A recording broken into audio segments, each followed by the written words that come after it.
नमस्कार। मैं हूं अंकित कुमार मिश्रा और आज हम लोग सामान्य ज्ञान की पहली क्लास लेने जा रहे हैं। तो क्लास में हम लोग पढ़ेंगे कैसे, तरीका हमारा क्या होगा पढ़ने का, उसकी आज एक डेमो क्लास है। देखिए, सामान्य ज्ञान जो है एक प्रकार से कहें कि अथाह सागर है। ये नहीं कह सकता कोई कि मैंने ये किताब पढ़ ली, मैंने इतनी किताबें पढ़ ली कि मुझसे सामान्य ज्ञान में सब कुछ आता है, ये कोई नहीं कह सकता। तो उसी को हम लोग जो एक प्रकार से कहें कि उसकी एक पढ़ने की प्रोसेस है। फैक्ट पढ़ते हैं हम लोग, उसके बाद हम लोग किसी तरीके से कहें तो हम लोग थ्योरी पढ़ते हैं। एक पढ़ने का तरीका हमारा क्या होता है, हम लोग फैक्ट पढ़ते हैं। उसके बाद हम लोग क्या पढ़ते हैं, थ्योरी पढ़ते हैं। थ्योरी के बाद हम लोग क्या करते हैं, PYQ लगाते हैं। उसके बाद हम लोग नया क्या करने जा रहे हैं, जीके ट्रिक। तो भैया जीके ट्रिक क्या है, इन सबको आपको माइंड में बैठाने का जो तरीका है वो है जीके ट्रिक। देखिए, आप किसी फैक्ट को पढ़ लेंगे, थ्योरी को समझ लेंगे, तो आप एक फैक्ट तो पढ़ नहीं रहे हैं, एक थ्योरी तो पढ़ नहीं रहे हैं, आप कई सारी थ्योरी कई सारी फैक्ट पढ़ रहे हैं। वो आपको याद कैसे रहे।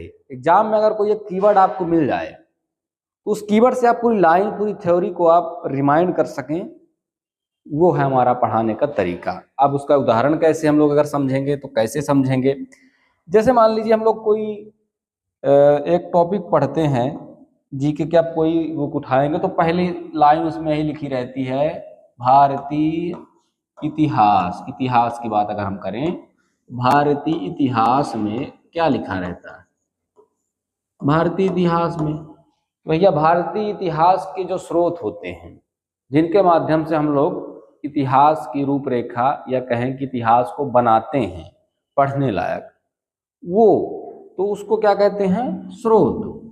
भारतीय इतिहास के स्रोत। अब स्रोत कौन कौन से होते हैं, देखिए हम लोग कैसे पढ़ते हैं। पहला होता है हमारा पुरातात्विक, पुरातात्विक स्रोत, पुरातात्विक स्रोत। फिर दूसरा क्या होता है, दूसरा होता है हमारा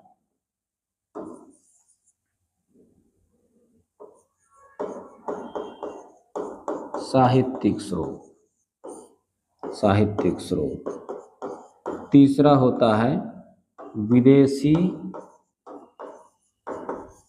यात्रियों का विवरण, यात्रियों का विवरण। तो ये तो एक फैक्चुअल चीज हो गई कि भैया इतिहास समझने के स्रोत क्या क्या हैं, इतिहास निर्माण के स्रोत क्या क्या हैं। अब इन तीनों चीजों को हम लोगों को, नॉर्मल सी बात है कि उसको अगर थ्योरी में पढ़ने जाएंगे तो पुरातात्विक में क्या क्या आएंगी, अभिलेख स्मारक, ये सब चीजें आएंगी। साहित्य में किताबें आ जाएंगी, वेद, ये सब चीजें आ जाएंगी। विदेशी यात्रियों में जो जो विदेशी यात्रियों ने लिखा भारत भ्रमण के दौरान, वो चीजें आ जाएंगी। अब इन तीन स्रोतों को आपको दिमाग में बैठाना है कि हमारे भैया इतिहास के स्रोत क्या है। देखिए हम लोग कैसे बैठाते हैं, देखिएगा। हम लोगों ने एक लाइन लिखी, पुराना साहित्य, पुराना साहित्य विदेशी यात्री लिखते हैं, विदेशी यात्री लिखते हैं, लिखते हैं। ठीक, अब इसमें से हम लोग तीनों स्रोतों को निकालेंगे। देखिए कैसे निकालते हैं। पुराना से हो जाएगा हमारा पुरातात्विक, पुरातात्विक, पुरातात्विक स्रोत। साहित्य से हो जाएगा भैया साहित्यिक स्रोत, साहित्यिक। विदेशी यात्री से हो जाएगा विदेशी यात्री वाला स्रोत, विदेशी यात्रियों का विवरण, विदेशी यात्रियों का विवरण। एक छोटी सी लाइन से हम लोगों ने तीनों स्रोत निकाल लिए। ये तो पहला एक डेमो हो गया। चलिए अगले डेमो में आते हैं हम लोग। अगर हम लोग पुरातात्विक स्रोत पढ़ते हैं तो पुरातात्विक स्रोत में क्या रहता है, पुरातात्विक स्रोत, पुरातात्विक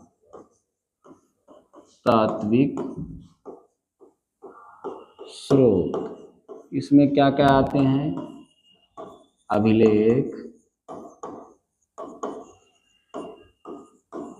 स्मारक, मुद्रा, एक आता है मूर्तियां, फिर आता है चित्र। कई सारे सब चीजें हैं जो कि पुरातात्विक स्रोत में आती हैं। अब पुरातात्विक स्रोत के हम लोग पहले चैप्टर को अगर पढ़ेंगे अभिलेख को, उसको हम लोग किस तरह कहें कि किस सरल भाषा में पढ़ेंगे। देखिएगा कि हम लोग कई सारे अभिलेख पढ़ते हैं, इतने सारे अभिलेख हैं, सबको तो आप याद नहीं कर सकते, लेकिन अगर आप उसकी ट्रिक बना लें, उसकी थ्योरी की ट्रिक बना लें, उसको समझने की ट्रिक बना लें, तो कैसे याद करेंगे, कैसे उसको समझेंगे। हम लोग एक लाइन लिखते हैं, उस एक लाइन से हम लोग 6-7 अभिलेखों को निकालेंगे। देखिए कैसे। हमने लिखा कि अशोक हाथी में कागज का गरुड़ रखकर मंदसौर और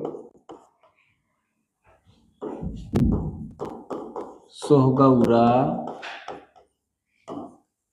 का रण देखने गया।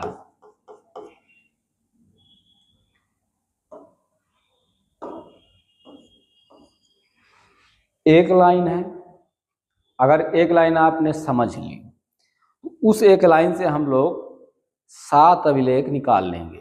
अगर नॉर्मली आप अभिलेखों को याद करने जाएंगे तो 7 अभिलेख आपको हो सकता है 1-2 इधर उधर हो जाएंगे, भूल जाएंगे। लेकिन एक लाइन अगर आपको याद हो गई कि अशोक हाथी में कागज का गरुड़ रख के मंदसौर और सोहगौरा का रण देखने गया। अब देखिए इसमें से हम लोग 7 अभिलेख निकालेंगे। देखिएगा, देखिए पहला अभिलेख हमारा निकला अशोक, निकला हमारा पहला। हाथी निकला दूसरा, तो हाथी से निकला हमारा हाथी गुम्फा, हाथी गुम्फा। तीसरा हमारा निकलेगा कागज, तो कागज से हमारा आ जाएगा बोगज, बोगज कोई, बोगज कोई। फिर आ गया गरुण, तो गरुण से हमारा आ जाएगा गरुण अभिलेख या गरुण स्तंभ जो भी है। फिर हमारा आ जाएगा मंदसौर से मंदसौर अभिलेख, मंदसौर अभिलेख।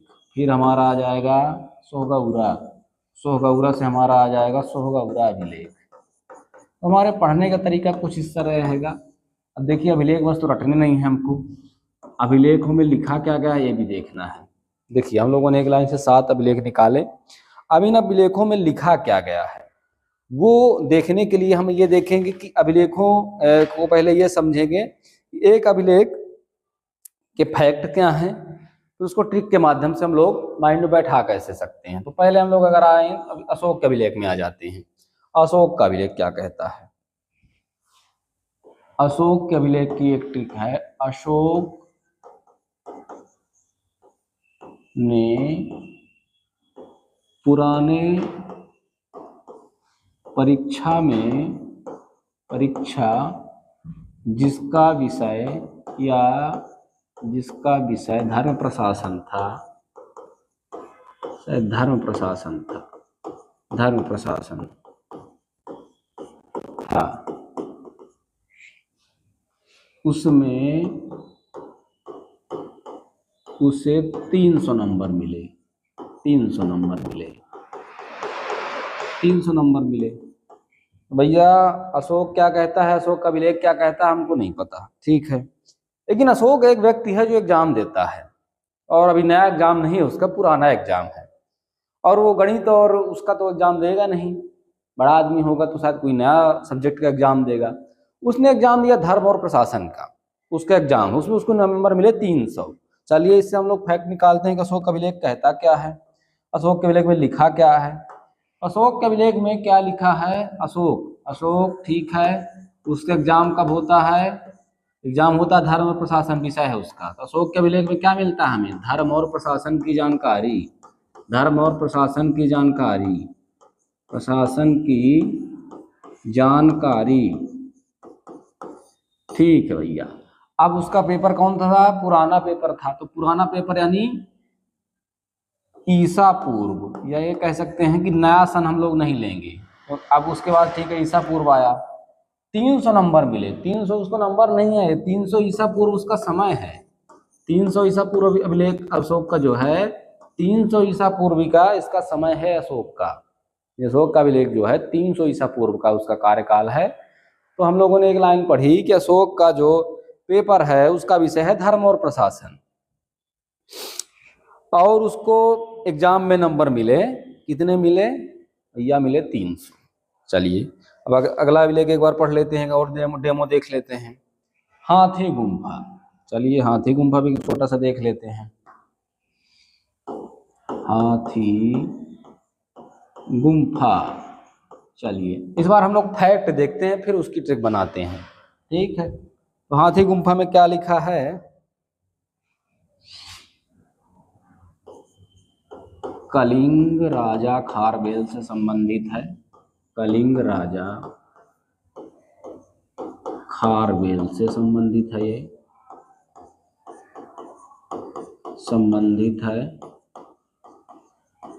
संबंधित है, ठीक है।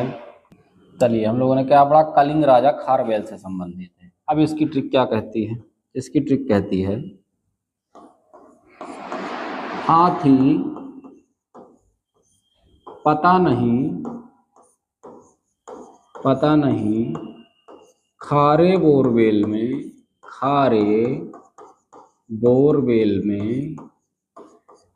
पता नहीं खारे बोरवेल में कब घुसा, लेकिन जब वो निकला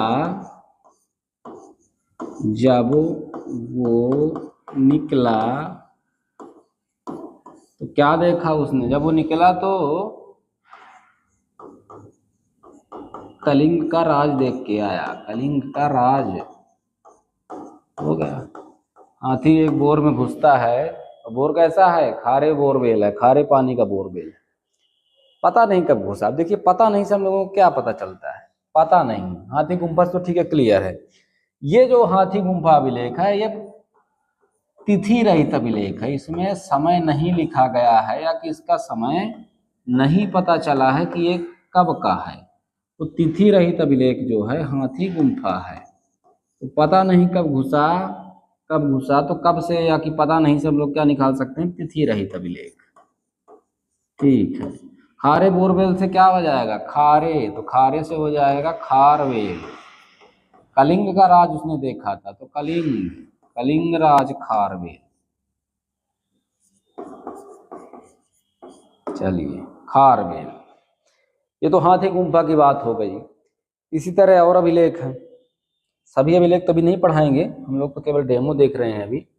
लेकिन आपको एक चीज़ क्लियर हो जानी चाहिए कि fact plus theory plus PYQ plus trick, अगर इतनी चीज़ आपकी किसी भी विषय में कंप्लीट है तो एग्जामिनर आपको किसी तरह नहीं फंसा सकता। हाँ, अगर इन चारों चीज़ों पे आपकी कमांड अच्छी है तो। आप देखिए PYQ कैसे आते हैं। जैसे हम लोग भूगोल में पढ़ते हैं, एक टॉपिक पढ़ते हैं आकाशगंगा। आकाशगंगा के बारे में हम लोग मान लीजिए कोई थ्योरी पढ़ लेंगे। आकाशगंगा थ्योरी हम लोगों ने पढ़ी कि सर्पिलाकार है हमारी आकाशगंगा, दुग्ध मेखला है, मिल्की वे है, ठीक है। लेकिन एग्जाम में जरूरी नहीं है कि वो आपसे यही पूछेगा कि हमारी आकाशगंगा को क्या कहते हैं, या हमारी आकाशगंगा के आसपास कौन सी आकाशगंगाएं हैं।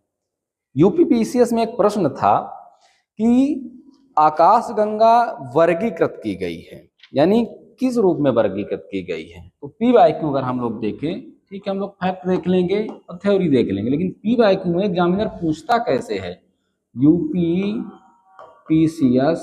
2001 में एक प्रश्न आया कि आकाशगंगा